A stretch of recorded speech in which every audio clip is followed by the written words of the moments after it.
Yeah. Here is what you write today. Much of the federal stimulus package attempts to engineer an expansion of federal influence and government growth here at home. It is simply additional funding for government operations and programs. The governor could not, in good conscience, certify that all the federal funds will create jobs. Right. Rather than to take the tempting bait. Now, here it is.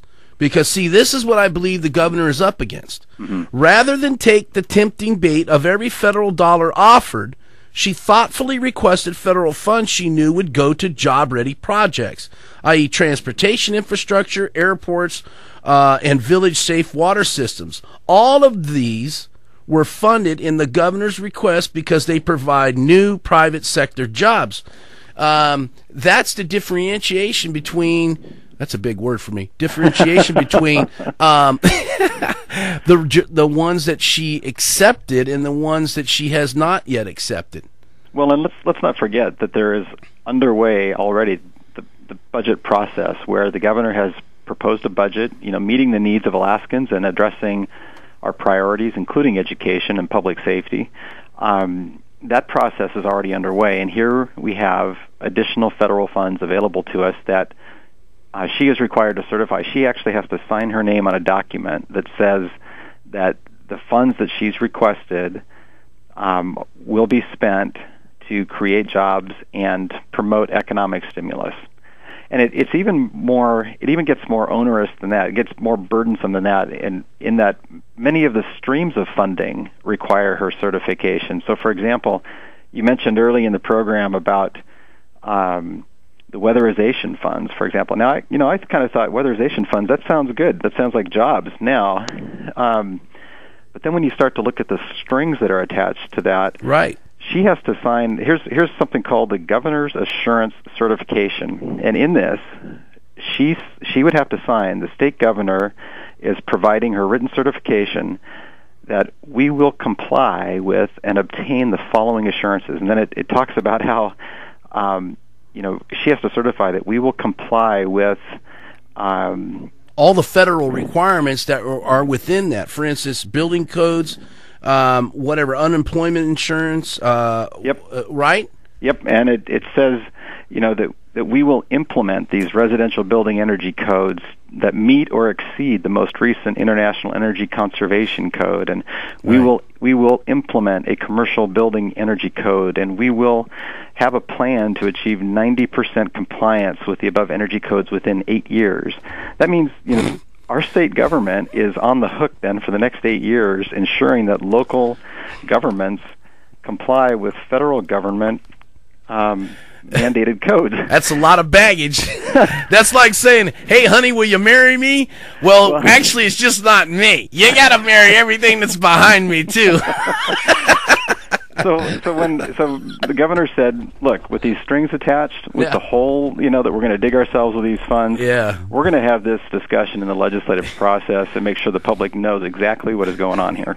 See, you just can't marry one person. You got to get the whole family. That's the question. Do you want the whole family or not? All right, let's go to line one and talk to Wally with the Lieutenant Governor Sean Parnell with, anyways. Wally. Hey, how you doing? Good, Wally. Hey, first thing, important's important.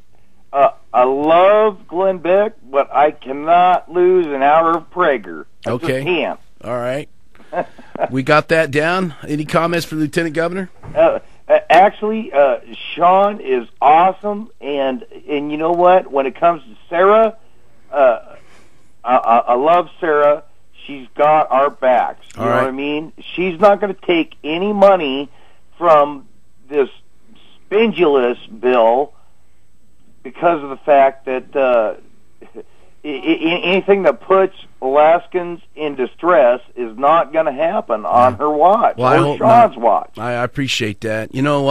Lieutenant Governor, we need to take a break here. Can you stick with us? Or I can't until about 4:25, and then I have to go. Okay, we'll scoot real quick here, and then we'll be right back with you.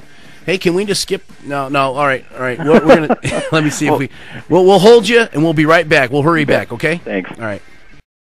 All right, let's get right back to this real quick. The Lieutenant Governor's got to scoot here within the next 2 or 3 minutes. So Let's go to Brendan on line 2. Welcome back to the program, Lieutenant Governor.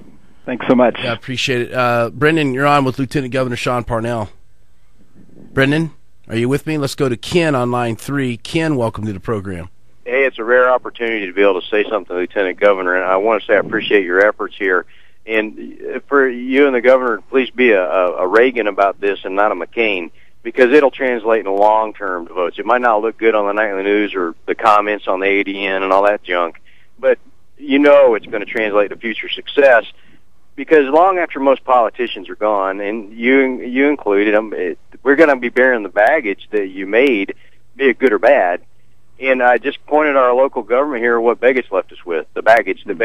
Yeah, that's true. So please stay a Reagan, not a McCain, and I appreciate your efforts there, guy.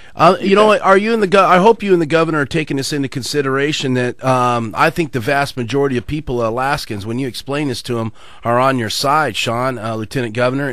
And the fact is that some of these people, just because they can fill up the assembly chambers and put together 50 people to stand outside of the Capitol or down here at the legislature, look at vast majority of Alaskans today are going to work. They're not holding picket signs. They're trying to feed their kids, Sean. You know what I'm saying? Eddie, I heard that in the stores here in Anchorage across the weekend. Yep. Alaskans understand that their wallets are at stake 2 years from now. We've got to be responsible with the public's money. So.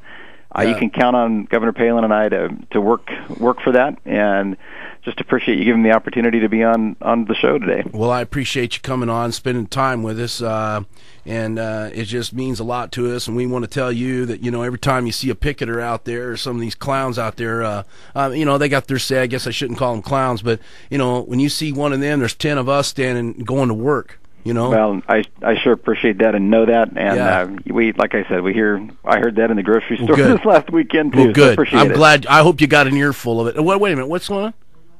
One last. No, I got to go. He's got to run at 25 after. So, all right, Lieutenant. Thanks a lot, Governor, Eddie. appreciate Talk to you it. again. Let him Bye-bye. scoot. Let's.